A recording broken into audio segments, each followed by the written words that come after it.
भगवान का भजन नहीं करोगे तो भगवान नहीं मिलेंगे। किसी ने दोहे में कहा है, संत ने बोले, भाव बिना बाजार में और वस्तु मिले नहीं मोल, तो भाव बिना हरि क्यों मिले, तो भाव सहित हरि बोल। बैगन भी खरीदने जाते तो कहते भैया इसका भाव क्या है,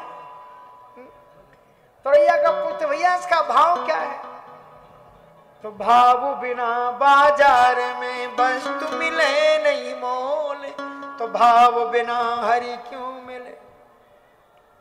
एक माता जी एक दुकान में गई, एक उंगली में, हमारी उंगली को देख लेना फिर समझ में आ जाएगा, ऐसे उंगली करके पूछी, काहे बेन ये कद्दू का भाव दो तुमने, तुमने क्या दिया, फलाने भाव, और जी आलू का जी फलाने भाव, और जी टमाटर को भाव क्या है, कुछ समझ में आ रही उंगली देख के। तो वो साग बेचने वाली ने कहा कि ये कुछ ले दे तो मेरी घंटे से भाव पूछ रही। तब समझ में आया ये भाव नहीं पूछ रही, ये उंगली में अंगूठी पहने सोने की, ये बार बार उसी को, आप देख लो बार बार उसी को दिखा रही। तो वो साग बेचने वाली कम थोड़ी थी, उसने सोने का कड़ा पहन रखा था, सही उसने ऐसे ऐसे की, कहा जी कद्दू जे भाव दिया, जे लोग जे भाव है, इसलिए भाव बिना वाचार में। ठाकुर जी की प्राप्ति तो भाव से होगी, दिखावा से थोड़ी होगी। क्या हम खूब, क्या सुंदर डेकोरेशन, हमको बड़ा अच्छा शब्द कहा था बचपन में। बचपन क्या है, साधु महात्माओं का भी एक श्रृंगार होता है। शाम के समय में 4 बजे के बाद में स्नान करें, खूब तिलक पटाखा मारे, अच्छी बंडी और लुंगी भागलपुरी चद्दर की होती थी। हाँ, ये नीतू के बगल में ये है भागलपुर, अभी गए थे हम। सो वो उसको पहने तिलक और माला झोली डाली, और माला झोली में हाथ, और खड़ा हुआ अलग पहन ली हमने। वो वैसे नियम होता है, गुरु जी रहे तब तक खड़ा नहीं पहनना चाहिए, खड़ा पहन, अमान तो बन गए बात अलग। श्री सुदामा दास जी महाराज ने कहा कि क्या दशहरा के हाथी की तरह से घूम रहे हो।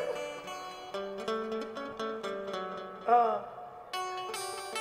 तो माला तो कर से फिरे और मन डोले मन जगमाए, और कैसे ये तो सुमरन है। इसलिए उन्होंने बड़ी सुंदर बात की कि उस प्रकार से भाव से। मैंने वृंदावन में ऐसे ऐसे संतों का दर्शन किया। तो वहां पर हम जब गए परिक्रमा में, तो वहां एक संत रहते थे, सुतीक्षण दास जी महाराज, गोरेदाव जी। सुतीक्षण दास जी बिल्कुल नाम जैसे सुतीक्षण था वैसे सुतीक्षण होते। राशिला देखते थे तो इतने भाव से राशिला देखते थे कि राशिला देखते देखते उनको समाधि लग जाती थी, गिर पड़ते थे। अब मैंने वर्तमान में पढ़ा कि संतों का चरणों का चरणामृत लेना चाहिए, और जब मैं उनका चरणामृत लेने के लिए गया तो वो मना किया, नहीं महाराज भगवान हमारा हाथ चरणामृत लेना, हमको ये वो। हम कहा नहीं महाराज हमको तो चरणामृत लेना है। हम बच्चे थे, थोड़ी बचपन की बुद्धि थी, सो उन्होंने चरणामृत दिया नहीं, तो उनकी खड़ाऊ रखी थी वही धो लिया हमने, कहा मत दो चरणामृत। अब उसके बाद में चरणामृत हमने पी लिया। उसके बाद में सुतीक्षण दास जी महाराज बहुत रोए। तब एक रामायणी जी थे, उन्होंने हमें बुलाया, कहा देखो जिससे संत को कष्ट हो तो नहीं करना चाहिए, देखो बेचारे महात्मा हैं, अब ये रो रहे। तो हमको लगा कि हाँ भाई ठीक है, जिनका जो भाव हो, भाव की रक्षा करनी चाहिए। किसी को एकदम सफेद अचला पहने और भक्ति भाव में, भाव बिना तो 12 अक्षर मंत्र पुनि। तो एक तो इसका अर्थ है, यहाँ जो वासुदेव है, वासुदेव का अर्थ वसुदेव के पुत्र नहीं है। वसती थी वासुदेवा, जो कण कण में रमण करता है उसका नाम वासुदेव है, और वो नाम राम तापने उपनिषद में कहते हैं रमनते योगनते, वो राम रमण करते हैं। इसलिए हमारे अवधवासी संतों ने इस 12 अक्षर मंत्र का अर्थ किया कि 6 जानकी जी के अक्षर के मंत्र, जानकी जी के मंत्र के 6 अक्षर और 6 अक्षर राम मंत्र के। राम मंत्र जो खड़क्षर होता है, खड़क्षर महामंत्र चतुर्वर्ग प्रदायकम, ऐसे खड़क्षर में 6 अक्षर हैं और जानकी जी के भी मंत्र में 6 अक्षर हैं, और इन दोनों को मिला लो तो क्या हो गए, 12 अक्षर हो गए।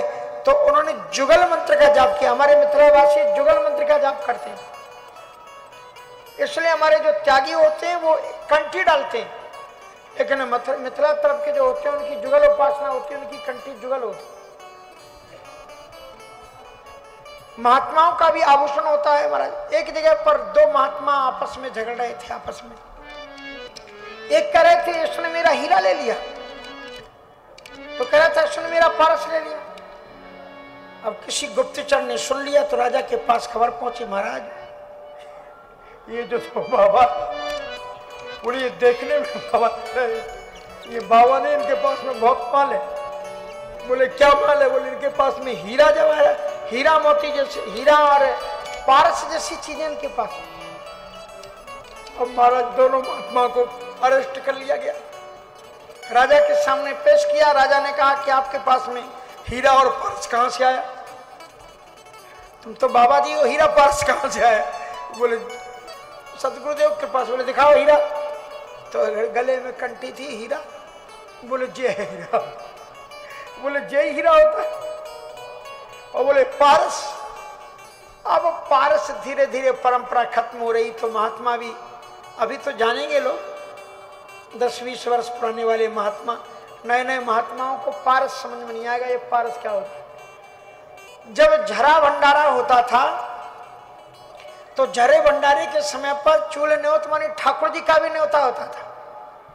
अब हमारे स्थान के ठाकुर जी तो चल के कहीं जाएंगे नहीं, तो भोग लगने के पहले पारस निकाल दिया जाता था पत्तल में, या महात्मा लोग अपने अपने आसन के सामने। हम तो जब सुदामा कुटी में रहे महाराज, उस समय पर सब महात्मा लोग अपनी अपनी अलमारी में अपने अपने ठाकुर जी को ललाकोते, और सुबह जाए सुदामा कुटी में ठाकुर जी का पर्दा देखा है, केश रंग का पर्दा लगाया, हर दिन वस्त्र बदलते थे। इतना सुंदर सुंदर श्रृंगार संत करते थे, बलैया लेते थे कि कहीं इनको नजर न लग जाए, और कितने सुंदर सुंदर कपड़े, और बड़े भाव से जाए, सामने दक्षिणा मिल जाए। देखो अभ्यागत को दक्षिणा देनी चाहिए। अभ्यागत दक्षिणा लेता है तो क्या करता है संत? इतना पुण्य तुम्हें मिलता है, अगर इन संतों को तुम दक्षिणा देते हो तो क्या करेंगे? इनके ठाकुर जी होंगे, उनके लिए रुई खरीदेंगे, उनके लिए घी खरीदेंगे, उनके लिए भोग खरीदेंगे, उनके लिए कपड़ा खरीदेंगे, ठाकुर जी के लिए कंठी। एक महात्मा को 50 रुपए मिले, हमारे साथ में पुरानी बात, सीधे उज्जैन में गए, जाते से ठाकुर जी के लिए सिंहासन ले आए, घंटी ले आए। इतना सुंदर तुम्हारे अर्थ का प्रयोग जो जीवन भर के लिए तुम्हारा सत्कर्म करता रहेगा। तो संतों से दक्षिणा से बढ़कर और क्या हो सकता जीवन। तो इसलिए भाव की बात है।